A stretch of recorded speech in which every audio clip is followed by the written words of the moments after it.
करवीर तालुक्याच्या पश्चिम भागातील एका अल्पवयीन मुलीवर अत्याचार केल्याप्रकरणी पीडितेच्या फिर्यादीवरून संशयित रोहित उर्फ गणेश गुंडाजी नंदीवाले याच्या विरोधात करवीर पोलिसात पोक्सो अंतर्गत गुन्हा दाखल करण्यात आला होता.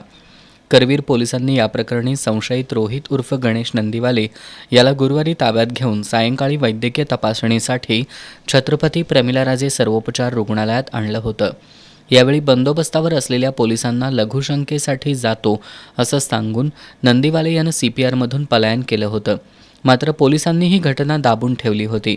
गुरुवारी घटना घडल्यानंतर तब्बल 4 दिवसांनी सोमवारी सायंकाळी या प्रकरणी करवीर पोलिसांनी दिलेल्या फिर्यादीवरून संशयित रोहित नंदीवाले याच्या विरोधात लक्ष्मीपुरी पोलिसात गुन्हा दाखल करण्यात आलाय.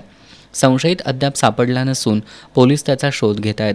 पोलिसांच्या डोळ्यात धूळ फेकत संशयित पसार झाल्यानं एकच खळबळ उडाली आहे.